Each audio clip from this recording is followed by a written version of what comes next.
Welcome to Life Today. I'm Randy Robison. I have the Heartbreak Kid for you wrestling fans. You know exactly who I'm talking about because Shawn Michaels was the face of the WWE for many years. If anybody follows wrestling, you know who this is. Shawn, welcome to Life Today. Thank you very much for having me. Clearly, you can see that I no longer have the face to pull off the kid aspect of the Heartbreak Kid. And you're not breaking as many hearts. No. If I'm breaking anybody's, it's my own, I can promise you. Yeah, okay, so I got to ask you, just how many years was it you were in? 26 years. 26 years. Started when I was 19, and I think my last one was, I was 44, I believe. I don't know if the math comes out to 26. But You remember the arena where you said goodbye to everybody? I do. It was in Phoenix. That Phoenix arena. Yes. You said something. There's something that struck me in that whole bit. For one, you were obviously touched. You know, you're ending a significant time of your life. You're thanking the fans. You made a statement. You said, "The only time I like me was when I was out here." In other words, you made me like me. Yes. When I was. What is that? What does that mean? Well, you know, I've had a lot of years to I don't know, think about my journey. And you know, at 19 years old, I don't think I really had any idea who I was as a young man yet. And then and clearly I'd like to state up front, I'm not making any excuses. This is just me with my psychiatrist hat on. But I didn't know who I was as a young man. And then I got into this line of work where I was, you know, it was a perpetual life of pretending to be something. And over the years, I found my greatest joy being inside that ring, whether it was eliciting, you know, all the boos as a bad guy or all the cheers as a good guy.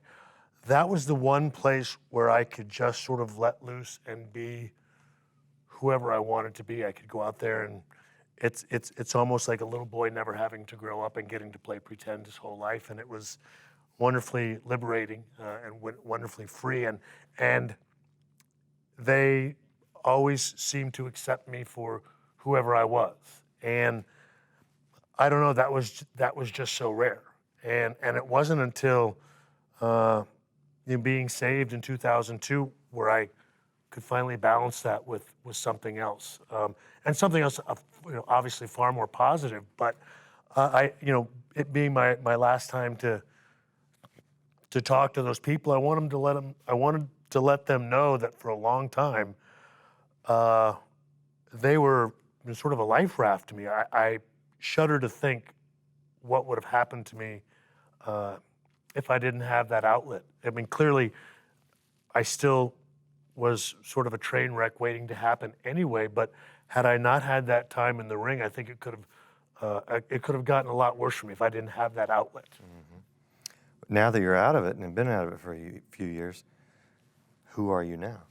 Well, now I've got the greatest job in the world, and I'm just a dad. And that was something that, again, with my salvation in 2002, that was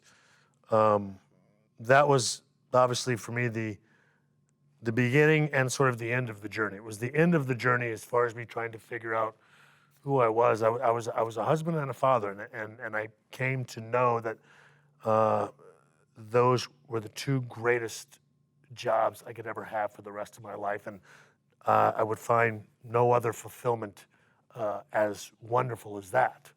And then from that moment on, you know, the journey was just trying to be better at that, and trying to continue to grow as both a husband and a father, and obviously as a godly man. But I honestly, it's as strange as it sounds. It just, for me, I'm positive I wouldn't have found that without all of the changes that were going on in my life. And obviously, now knowing that was the Holy Spirit, you know, drawing me. But at the time, you just know something's going on, and finally something is, you know, more important than you, and it was enough to want me to keep trying to, you know, scratch and claw and find out what that, where that journey ended. Yeah, and you figured out what that is. Obviously, Wrestling for My Life, your book, tells some of that journey and what you found at the end of it, yeah? Yes, yeah, and for me, it's funny. It's now sort of it's a story everybody knows about, and as I've been doing this book tour, it's amazing how sometimes you all that interview us can ask a question that, it sort of rocks me, and I think, gosh, I never really thought about it. And a gentleman asked me, he said, your sort of, your bottom moment was a very quiet, very private moment that no one would have really known about had you not written about it or done DVDs about it. And it's not as if you were, you weren't on TMZ. Your Thank God, face, yeah. well, yes, well, truly. But it wasn't a public humiliation. Mine was a very quiet moment. On the couch with my son when he was 2 years old, and him crawling on me and me being not in the best of shape, and him saying, "Daddy's tired." And it was the realization that at such a young age, he was beginning to see who I was. And it just cut me to the quick. And It wasn't just exhaustion. no, Was it pills? no, it was pills and alcohol. And at that, on that particular evening, that not as if there needs to be more, but that was the extent of it. But honestly, it was the realization that he was beginning to see me for who I was, and I didn't like who I was, and the realization that he was innocent, he had no say-so in who his father was going to be, but the only way he was really going to know how to be a man was by watching his father. And again, me knowing that I was just failing in that bothered me in the deepest way, and that was the day for me that I said, this has got to end. You're seeing the fruits, though, of that decision to turn your life around, spend more time with your kids. You're seeing a lot of that come to fruition. Everyone asks me, because for the most part, in our line of work, not a lot of people have the opportunity to leave on top, as they say. Right. At 44 years old, I was still, I was the main event at WrestleMania. It was a phenomenal match, and clearly I could still do it again. Dude, I don't know how some of those leaps you make, good gosh. That's just being dumb. How did you not, did you break a lot of bones through the years? Yeah, I got hurt a bunch, Yeah. but I thoroughly enjoyed it. I loved doing it. But honestly, it was a year before I retired. It was somebody asking me how old my son was, and I said he was 9. And they said, "Oh, he's halfway gone." Ooh. And I said, "What?" Yeah. And I said, "Dude, he's 9. He's halfway to 18, man. 9 more years, he's gone." And it just hit me that my daughter was now, at that time she was 5.5, and he was 9, and I always said I'm not going to do this, forever, and through their whole youth I want to help raise my children, and in my mind I was running out of time, and so I marched into the office. I said, "Next year I'm done." You're done. And they said no. Yeah, well, it was really, they asked, really, and we'll talk about it, and of course in the wrestling business in WWE, retirement isn't really retirement. I think still 5 years later they're still shocked, and everybody's still waiting for me to come back and go, "I got one more in me." Are you coming back? You know what? I certainly could, but no. I'd like to be one of the few guys that retires and stays retired, and I've thoroughly enjoyed being home, help raising my kids. My son is 15, he's 6'2", he's bigger than me now. Our daughter's 10, and she's raising about 15 different animals, for heaven's sakes. And it's a sheer joy being there on a regular basis. And now the only time I travel, I go out and I do my outdoor hunting show, and that's my Give me job. just so people go, hunting show. What is that? What's the short version of that? Well, I do a hunting show on the Outdoor Channel called Shawn Michaels McMillan River Adventures.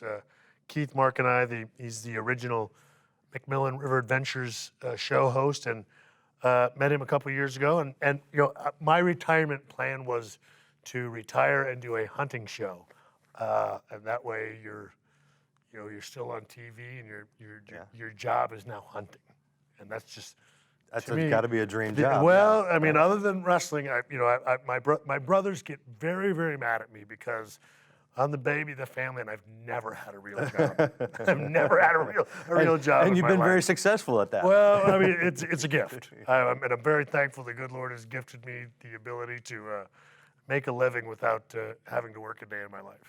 So you've been away from wrestling for a while. You still got fans out there. They drop by. They're seeing this interview. They're thinking, "Cool, I'm glad he's doing well." What's the message you say to those thousands of wrestling fans that are still out there? Well, you know what? The message is it's the same message in that book. That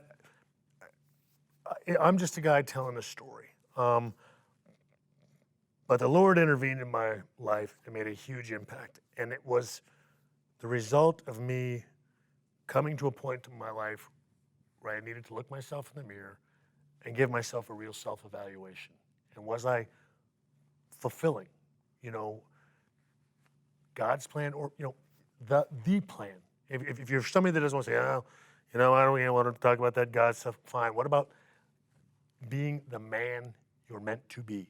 Can you look at yourself, you know, in the mirror and be honest with yourself and say that, you know, that I've done that. I've done the absolute best that I can do. I am the best man, the best husband. I'm the best father that I can be. I'm the best employee, whatever the case may be.